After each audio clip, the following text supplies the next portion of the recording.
Good morning, नमस्कार। क्या आप सभी ने अपने अपने हिस्से के पेड़ लगा लिए हैं? हमने तो लगा लिए। मेरे हिस्से के पेड़ों का क्या हुआ? देखिए ज्योत्सना, ये पुण्य खुद कमाना पड़ता है और खुद पौधे लगाने पड़ते हैं। मतलब आप ये कह रही हैं क्योंकि अब आप लोगों ने पेड़ लगा लिए हैं तो आज शाम को मैं घर जाऊंगी, पहली फुर्सत से मैं अपने हिस्से का पौधा बिल्कुल। लेकिन यहाँ 5 गमले हैं तो इसमें मुझे लगता है कि ज्योत्सना का भी हिस्सा है और साथ ही हुसैन साथ का भी है। पहले आप ये बताइए, आप ये कोट पैंट पहनकर क्यों आ गए? मैंने सोचा आप तो कि हमारे साथ वहाँ पौधारोपण कर रहे थे ना, हमारे साथ योग करना चाहिए था। बिल्कुल, मैं आपके साथ मैंने जगह सुबह सुबह फ्रेश एयर तो ले लिया, लेकिन उसके बाद मैंने सोचा कि आज तीनों आप योग करें, ज्योत्सना भी करे साथ में, और मैं आज आप लोगों का सहयोग करूंगा यहाँ खड़े होकर। आज आप वो मुंह वाली एक्सरसाइज करेंगे, ठीक है। खैर, हमने अपने अपने हिस्से के पेड़ लगा दिए हैं। क्या आपने ऐसा किया? मैं इसलिए ऐसा कह रही हूँ क्योंकि हर एक इंसान को औसतन एक दिन में करीब 550 लीटर ऑक्सीजन की जरूरत होती है, जबकि एक स्वस्थ पेड़ एक दिन में करीब 274 लीटर ऑक्सीजन देता है। मतलब ये कि जिंदा रहने के लिए हर आदमी को अपने हिस्से के 2 पेड़ लगाना बहुत जरूरी है। समझ लीजिए, ये पेड़, पहाड़, नदी, तालाब, जंगल, ये सब हमारी लाइफलाइन है। इनके बिना, कुदरत के बिना इंसान जिंदा नहीं रह सकता है। बिल्कुल ठीक कह रही हैं श्रुतिका आप। तभी तो लाइफ पॉसिबिलिटीज को लेकर पूरी दुनिया में तमाम रिसर्चेस चल रही हैं। कभी घूमने के शौकीन लोगों के लिए ये खबर आती है कि सफर में रहने से बुढ़ापा नहीं आएगा, तो कभी ये भी पता चलता है कि हरियाली के बीच सैर करने, कम्युनिटी गार्डन, प्लांटेशन करने से खुशियां बढ़ती हैं और आपकी जो चिंताएं हैं वो कम हो जाती हैं। लेकिन देखिए, अफसोस की बात यह है कि जो हमारे हाथ में है उसकी हम परवाह नहीं करते हैं। जिस प्रकृति के दम पर हम जिंदा हैं उसे संवारने के बजाय लगातार बिगाड़ रहे हैं। बिल्कुल, और इसका खामियाजा भी हम भुगत रहे हैं। ग्लोबल वार्मिंग, नेचुरल कैलामिटी से धरती तबाह हो रही है। देखिए श्रुतिका, कुदरत को कुछ देना तो दूर, हवा, पानी, पहाड़, जमीन, सबको प्रदूषित करने में इंसान ने कोई कसर नहीं छोड़ी है। लोगों की जिम्मेदारी केवल अपने घर तक ही रहती है, लेकिन घर से निकलते ही सारी सावधानियां हम भूल जाते हैं। अपनी सेहत का मुद्दा तो हम रोज उठाते हैं, लेकिन अपनी सेहत के साथ साथ हमें पर्यावरण की सेहत को लेकर भी सेंसिटिव होने की जरूरत है। और इस बात को अमल में लाने के लिए आज से बेहतर और कोई दिन हो ही नहीं सकता।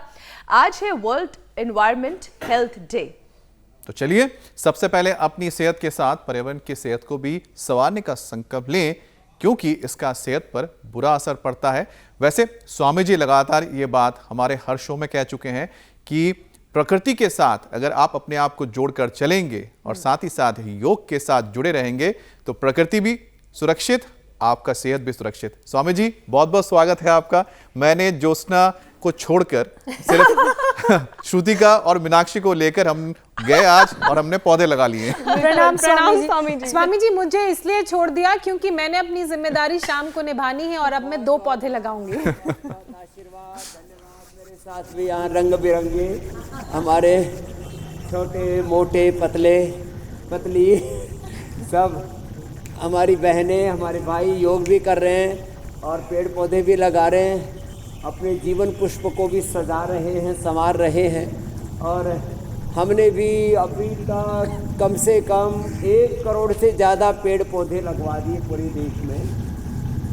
ये आंवला, एलोवेरा, गिलोय, तुलसी, नीम, हल्दी से यात्रा शुरू करके वनस्पतियों के पौधे, औषधीय पौधे और फलदार वृक्ष से लेकर के छायादार वृक्षों से लेकर के पूरा ये अनुष्ठान लगातार चल रहा है। मेरी आवाज़ ठीक से पहुंच पा रही है? जी जी स्वामी जी।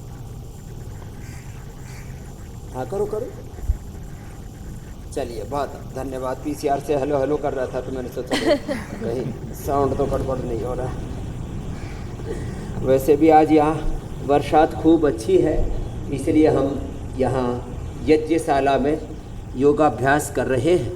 और एक अभ्यास तो ये निरंतरता के साथ करना ही करना है, और दूसरा ये कुछ पैकेज हमने बना रखे हैं ऐसे। अभी हमारे भाई साहब मोटे हो गए थे, अनिल जी, कितना हो गया था वजन? 105 रे रमा, ये तो पूरा सेंचुरी से भी ऊपर पहुंच गए थे। और अब कितना हो गया?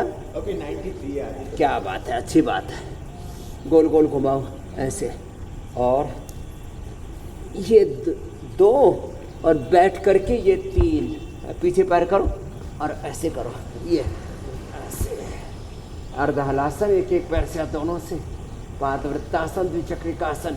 हमने 5 अभ्यासों का पूरा पंच मारा है और अब तो 5 से लेके 25 तक समूह में योग करने लग गए हैं। सामूहिकता में योग एक आंदोलन का रूप ले चुका है। इंडिया टीवी ने रोग मुक्त भारत, योग युक्त भारत, क्या बोला? बोलो योग युक्त, बोलो योग युक्त और रोग मुक्त। कितना बड़ा संकल्प है ये। योग युक्त हो, रोग मुक्त हो, नशा मुक्त हो, दुख से, दरिद्रता से, क्लेशों से, भोगों से, वासनाओं से, नैराश्य से, कुंठाओं, हिंसा, झूठ, बेईमानी, दुराचार, अनाचार, व्यभिचार, अशुचिता, असंतोष, विलासिता, आत्ममुक्ता, नास्तिकता, सब प्रकार के नकारात्मकता, दुर्विचार, दुर्भावना, दुर्गुण, दोष, दुर्बलताओं से मुक्त हो जाते हैं। बुरी चीज़ों से मुक्त हो जाते हैं, अच्छी चीज़ों से युक्त हो जाते हैं। 5 अभ्यास तो ओबेसिटी के लिए और ये 5 अभ्यास पवन मुक्तासन जनरल हेल्थ के लिए। कम से कम 5 आसन, पवन मुक्तासन, एक आसन 1-2 मिनट से लेकर के 10 मिनट तक, हाँ ये समय, और प्राणायाम के साथ, पवन मुक्तासन के साथ, स्वामी जी उत्तान पादासन के साथ, बैठ के मंडूकासन, योग मुद्रासन, गोमुखासन के साथ, कपालभाति भी चलता रहता है, बाह्य प्राणायाम भी चलता रहता है, मूल बंध भी लगा रहता है, मूलाधार से सहस्रार तक जी। अंत शक्तियों के जागरण का ऊर्ध्व आरोहण का भी योग ऊर्ध्व आरोहण है, अथवा पतन। पतन तो बहुत प्रकार से विघटन तो जीवन में हो ही रहा है। जी मेरी बहन, पवन मुक्तासन, उत्तान पादासन, सेतु बंधासन, कितना अच्छा है।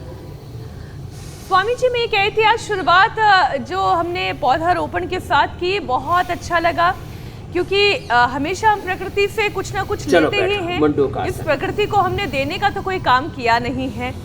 तो अगर एक वृक्ष या एक पौधा, वो चाहे फूल का हो, फल का हो, पेड़ हो, अगर हम अपनी ओर से एक प्रयास ये भी कर ले तो वाकई में हमारी धरती बहुत खूबसूरत हो जाएगी और हम भी इस प्रकृति को कुछ देंगे। प्रकृति के इस अंग संग जीने वाली बात जो शुरुआत में अमित कहना चाह रहे थे,